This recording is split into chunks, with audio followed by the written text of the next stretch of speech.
और मैं आपसे इसे पूर्णतया दूर करने की प्रार्थना कर रहा हूँ।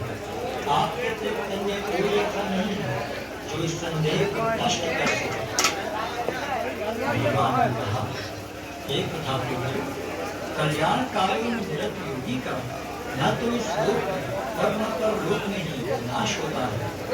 ये मित्र, भलाई करने वाला कभी बुराई से पराजित नहीं होता। असफल योगी पवित्र आत्माओं के लोकों में अनेकानेक वर्षों तक भोग करने के बाद या तो दुराचार के दोषों के व्यवहार में या अपने भगवानों के कुल में जन्म लेता है, अथवा वह ऐसे योगियों के कुल में जन्म लेता है जो अति बुद्धिमान है। निश्चय ही इस संसार में ऐसा ऐसा पाकर वह अपने पूर्व जन्म की दैविक चेतना को पुनः प्राप्त करता है और पूर्ण सफलता प्राप्त करने के उद्देश्य से वह आगे उन्नति करने का प्रयास करता है। अपने पूर्व जन्म की दैविक चेतना से प्रेरणा चाहते हुए भी स्वतः योग के नियमों की ओर आकर्षित होता है। ऐसा जिज्ञासु योगी शास्त्र के अनुष्ठानों से परिचित होता है और सच्ची निष्ठा से आगे प्रगति करने का प्रयास करता है तो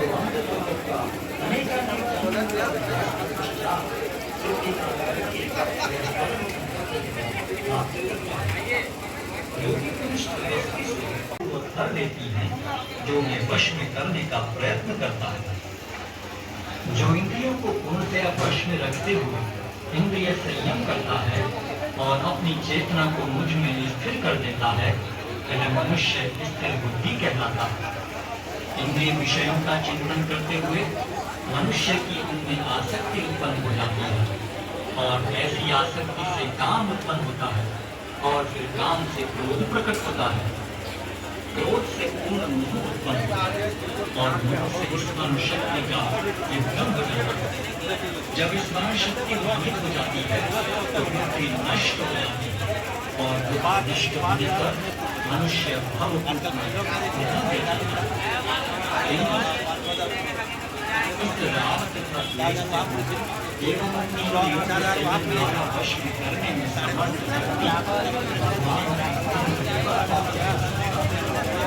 इस प्रकार से कृष्ण भावना में अपनी दुष्ट व्यक्ति के लिए संसार के तीन तार नष्ट हो जाते हैं और ऐसी दुष्ट चेतना होने पर उसकी बुद्धि शीघ्र ही स्थिर हो जाती है। जो कृष्ण भावनामृत में परमेश्वर से संबंधित नहीं है उनकी मन स्थिर होता है, जिसके बिना शांति की कोई संभावना नहीं है। शांति के बिना सुख भी कैसे सकता है। जिस प्रकार पानी में तैरती नाव को प्रचंड वायु बहा ले जाती है, इस प्रकार विचरणशील इंद्रियों में चित्तान्वेषण में रुचि, समस्त जीवों पर करुणा, लोक विहीनता, भद्रता, लज्जा, संकल्प, तेज, क्षमा, धैर्य, पवित्रता, ईर्ष्या तथा सम्मान की अभिलाषा से मुक्ति, ये सारे दिव्य गुण हैं जो दैवी प्रकृति से संपन्न देवतुल्य पुरुषों में पाए जाते हैं। ये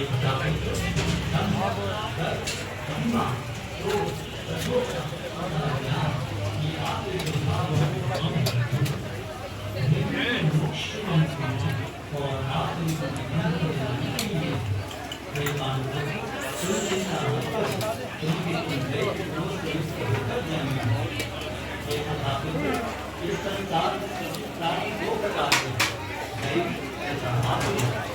मैं पहले ही विस्तार से तुम्हें दैवी गुण बता चुका हूँ। अब मुझसे आसुरी गुणों के विषय में जो आसुरी वे यह नहीं जानते क्या करना चाहिए उनकी आचरण सत्य पाया जाता है। वे कहते हैं कि यह जगत मिथ्या है, इसका कोई आधार नहीं है और इसका नियम किसी ईश्वर द्वारा उनका कहना है कि यह कामेच्छा से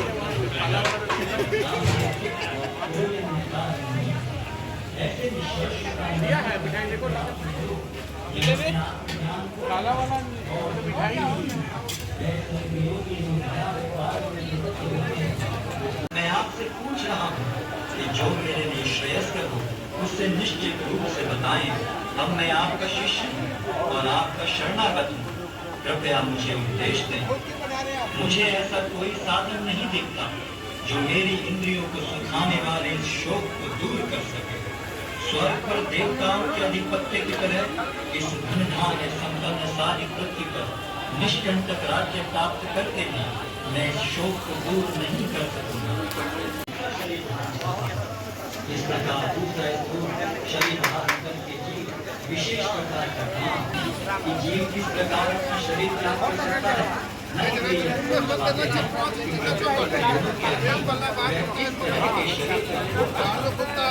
लेकिन जिसकी आंखें ज्ञान में प्रशिक्षित होती है वह सब देख सकता है। आत्म साक्षात्कार को प्राप्त प्रगतिशील योगी